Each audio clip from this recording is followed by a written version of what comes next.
Japan के एक island पर एक औरत कोमा में थी। वो मरने वाली थी। उसे सपना आया कि वो मर गई है और स्वर्ग में पहुंच गई है। वहाँ उसे अपने पूर्वजों की आवाज़ आती है। वो उससे पूछते हैं कि तुम कौन हो। वो जवाब देती है, मैं मेयर की बीवी हूँ। फिर आवाज़ आती है कि हमने ये नहीं पूछा कि तुम किसकी बीवी हो, हमने पूछा है कि तुम कौन हो। वो कहती है, मैं 4 बच्चों की माँ हूँ। फिर आवाज़ आती है, हमने ये नहीं पूछा कि तुम किसकी माँ हो, हमने ये पूछा है कि तुम कौन हो। उस औरत ने जवाब दिया कि मैं स्कूल टीचर हूँ। फिर से आवाज़ आई, हमने ये नहीं पूछा कि तुम क्या काम करती हो, हमने पूछा है कि तुम कौन हो। इस तरह उस औरत ने कई जवाब दिए। उसने उसका नाम बताया, धर्म बताया, कई बातें बताई, लेकिन वो ये नहीं बता पाई कि वो कौन है। फाइनली उसने कहा कि मैं वो हूँ जो हर दिन अपने परिवार का ख्याल रखने के लिए उठती हूँ। मैं वो हूँ जो बच्चों को पढ़ाकर उनका अच्छा माइंडसेट बनाती हूँ। उस औरत का यह जवाब एक्सेप्ट कर लिया गया और वो कोमा से बाहर आ गई। कुछ दिनों बाद वो ठीक हो गई। इस पूरे इंसिडेंट ने उस औरत को उसकी ज़िंदगी का पर्पस समझा दिया। इसके बाद वो अपनी फैमिली की और ज़्यादा केयर करने लगी और बच्चों को और ज़्यादा अच्छे से पढ़ाने लगी। उस औरत को उसका इकिगाई मिल गया था। उसके बाद उस गांव के हर इंसान ने अपना इकिगाई पता करना एक बहुत इंपॉर्टेंट चीज़ मान ली। ये इंसिडेंट जापान के ओकिनावा आइलैंड पर हुआ था। वहाँ पर आज भी हर कोई अपने इकिगाई को ढूंढ कर ही अपनी लाइफ जीता है। आज भी वहाँ के लोग दुनिया के बाकी लोगों से ज़्यादा हेल्दी और खुश होते हैं। वो बीमार भी बहुत कम पड़ते हैं और वहाँ के लोगों की लाइफ भी दुनिया के बाकी लोगों से लंबी होती है। उस गांव की कई चीज़ें बाकी दुनिया के मुकाबले काफ़ी अच्छी हैं। एक्सपर्ट्स के अनुसार इसका रीज़न ये है कि वहाँ के लोग अपना इकिगाई ढूंढकर उसके मुताबिक ही अपनी लाइफ स्पेंड करते हैं। इकिगाई एक जापानीज शब्द है जिसका मतलब होता है रीज़न फॉर बीइंग, यानी कि जिंदा रहने का कारण, जिंदगी का पर्पस, आपका दुनिया में आने का रीज़न। जापानीज मानते हैं कि हर इंसान का कम से कम एक इकिगाई होता ही है, जो उन्हें खुद को समझने के बाद ही मिल पाता है। इकिगाई मिलना बहुत मुश्किल होता है। लोगों की पूरी ज़िंदगी निकल जाती है इसे ढूंढने में। आपका भी एक इकिगाई है और मैं आपको बताने वाला हूँ कि आप कैसे अपना इकिगाई पता कर सकते हो। सबसे पहले हम इकिगाई का डायग्राम बनाते हैं। इस डायग्राम में 4 सर्कल्स के इंटरसेक्शंस हैं और इनमें होते हैं 4 सवाल जिनका जवाब आपको देना है। पहला सवाल, व्हाट यू लव। यह सवाल शायद सबसे आसान है। सोचिए, ऐसा कौन सा काम है जो आपको सबसे अच्छा लगता है, जो आपको एनर्जी देता है, जिससे आपको मज़ा आता है। ये कुछ भी हो सकता है, जैसे gardening, painting, exercising, cooking, photography, travelling, reading या कोडिंग, एनीथिंग। कोई भी ऐसा काम जो आपको बहुत अट्रैक्ट करता है। ये आपके ऑफिस का काम हो सकता है, फैमिली का काम हो सकता है, कोई ऐसा काम जिसमें आपने वॉलंटियरिंग की हो या आपके पर्सनल इंटरेस्ट हो सकते हैं। दूसरा सवाल, what you are good at, यानी कि आप कौन से काम में अच्छे हो, कौन से काम के आप एक्सपर्ट हो, आपके पास कौन से स्किल्स हैं। तीसरा सवाल, व्हाट द वर्ल्ड नीड्स। तीसरा सवाल ये पता करने के लिए है कि दुनिया को आज की डेट में किस चीज़ की ज़रूरत है। चौथा और आखिरी सवाल, for what you can get paid. इसमें वो चीज़ें आती हैं जो करके आप पैसे कमाते हो, जिसके बदले लोग आपको पैसे देते हैं, या आपको लगता है कि उस काम के बदले लोग आपको पैसे दे सकते हैं। फर्स्ट और थर्ड क्वेश्चन, मतलब व्हाट यू लव और व्हाट द वर्ल्ड नीड्स के बीच का इंटरसेक्शन में जो काम आएंगे वो आपकी लाइफ के मिशंस होंगे। मतलब व्हाट यू लव और व्हाट द वर्ल्ड नीड के सर्कल में जो कॉमन काम है वो आपकी लाइफ के मिशन होंगे। थर्ड और फोर्थ सर्कल के कॉमन कामों को कहते हैं वोकेशन, जो कि इन दोनों के बीच के इंटरसेक्शन में आते हैं, यानी कि ऐसे काम जिसकी दुनिया को ज़रूरत भी है और उसके लिए लोग आपको पैसे देने के लिए भी तैयार होंगे। फोर्थ और सेकंड सर्कल के बीच के इंटरसेक्शन को कहते हैं प्रोफेशन, यानी कि ऐसे काम जिसमें आप अच्छे भी हो, एक्सपर्ट भी हो और जिसके लिए लोग आपको पैसे देने के लिए भी तैयार हैं या होंगे। ये काम होंगे आपका प्रोफेशन।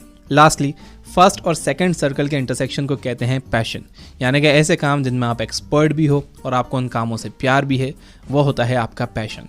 एक बार जब आप अपना पैशन ढूंढ लोगे तो अपना इकिगाई ढूंढना आपके लिए आसान हो जाएगा और आगे मैं आपसे पैशन के बारे में ही बात करने वाला हूँ। तो सबसे पहली बात, आपको अपना पैशन जानने के लिए खुद को जानना होगा, अपनी पर्सनालिटी को जानना होगा। नाकाम लोगों की एक खराबी ये होती है कि वो खुद के बारे में नहीं जानते। और दूसरी बात, आपको ये ध्यान देना होगा कि आप अपना ज़्यादातर टाइम कहाँ बिताते हो, क्या करते हुए बिताते हो। अगेन, नाकाम लोगों की ये भी एक खराबी होती है कि उन्हें पता ही नहीं होता है कि वो अपना टाइम कहाँ बिता देते हैं, उनका दिन कैसे निकल जाता है। इन्हीं 2 वजहों से लोग आगे नहीं बढ़ पाते। सभी कामयाब लोग, बल्कि महान लोग जो पुराने ज़माने में भी हुए, जो आज भी हैं, उन सब का भी यही कहना है कि जब तक इंसान खुद को नहीं जान लेता वो आगे नहीं बढ़ सकता। अब यहाँ से आप एक पेन और एक कॉपी लो।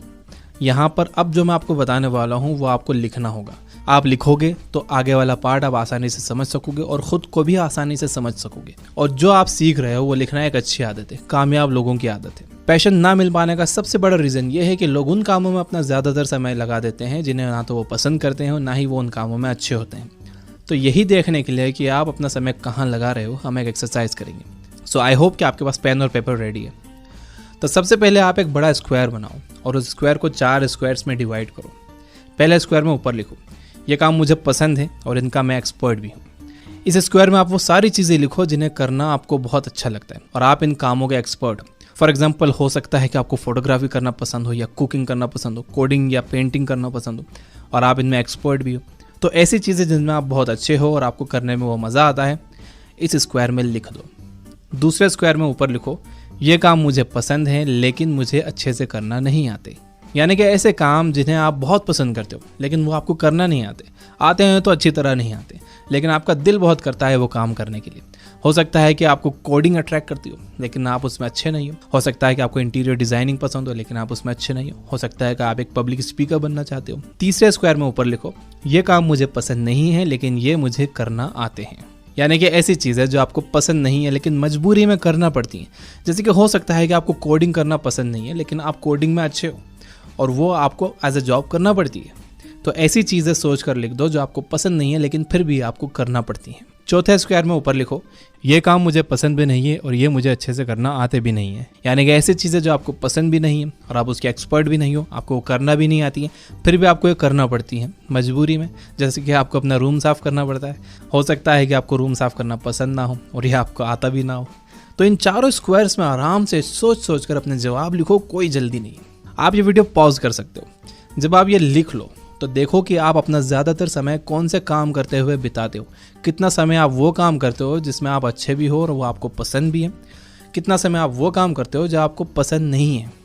जैसे कि मैंने पहले कहा कि ज़्यादातर लोग जो काम उन्हें पसंद नहीं है वो करने में अपना समय बिताते हैं, इसलिए उन्हें अपना पैशन नहीं मिल पाता। यानी वो लोग नीचे वाले 2 स्क्वायर्स में अपना ज़्यादातर टाइम लगाते हैं।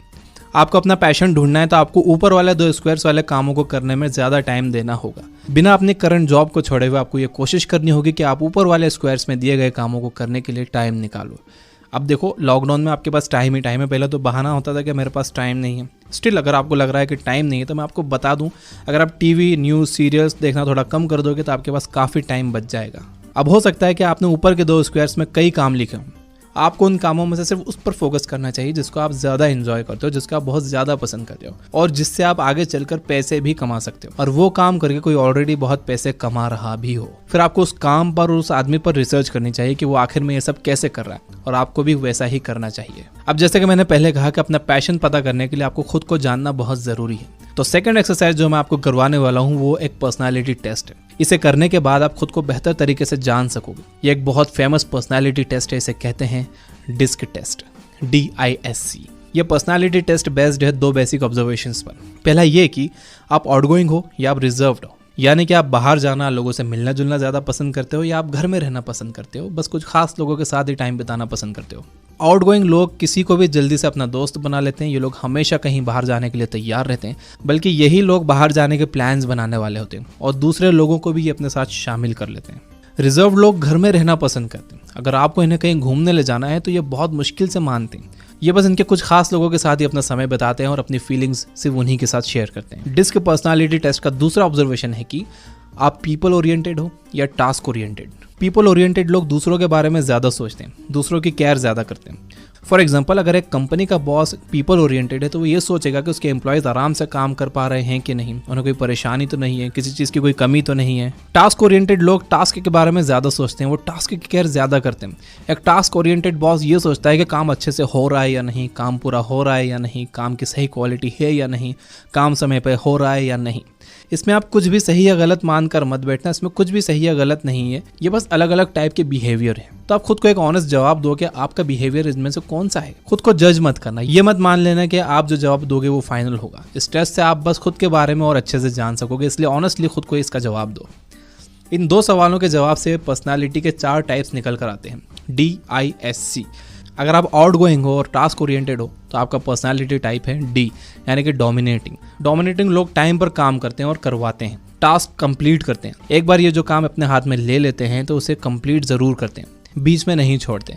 इन्हें लीडरशिप पोजीशन पर रहना अच्छा लगता है। जो लोग आउटगोइंग और पीपल ओरिएंटेड होते हैं उनका टाइप होता है I, यानी कि इंस्पायरिंग।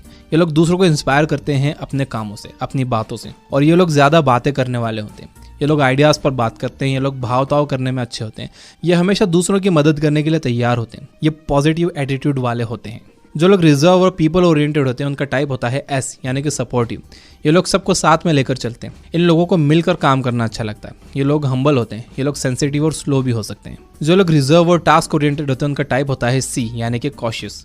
इस टाइप के लोग बहुत सावधान रहते हैं, बहुत सतर्क रहते हैं। इनका फोकस क्वालिटी पर होता है। ये काम में परफेक्शन चाहते हैं। इन्हें गलती करना अच्छा नहीं लगता। ये अपने काम के एक्सपर्ट होते हैं। तो ये थे डिस्क पर्सनालिटी टाइप्स। अब आप सोचो और ऑनेस्टली खुद को जवाब दो कि आप इनमें से कौन से टाइप को। यहाँ ऑनेस्ट जवाब देना बहुत ज़रूरी है।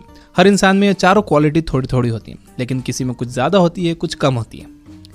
तो यही आपको सोचना है कि आप में कौन सी क्वालिटी ज़्यादा है, डी, आई, एस या सी। इस टेस्ट का मकसद आपको किसी कैटेगरी में फिक्स करना नहीं है, बल्कि खुद को अच्छे से जानना है। क्योंकि जब तक आप खुद को अच्छे से नहीं जान सकोगे, आप अपना पैशन भी नहीं ढूंढ सकोगे।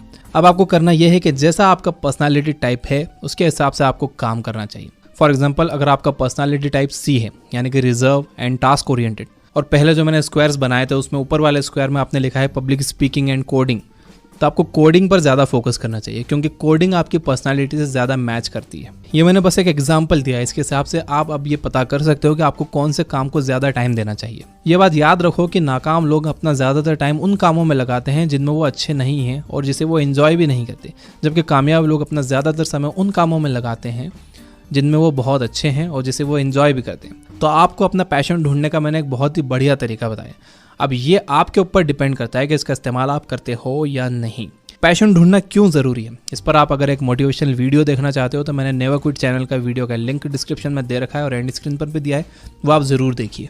अगर आपको बुक्स पढ़ना पसंद है और आप दुनिया के बहुत कम लोगों की तरह, कामयाब लोगों की तरह खुद पर इन्वेस्ट करना चाहते हो बुक्स की नॉलेज लेने के लिए, तो डाउनलोड करिए ये बुक ऐप। यहाँ पर हम हर महीने हिंदी में 20 से 25 न्यू बुक समरीज ऐड कर रहे हैं और इस पर अभी डिस्काउंट भी चल रहा है। वीडियो अगर आपको सच में हेल्पफुल लगा हो तो इसके बदले आप बस लाइक कर देना, और मैं आपको रिकमेंड करूंगा कि आप एक बार फिर से ये वीडियो देखो।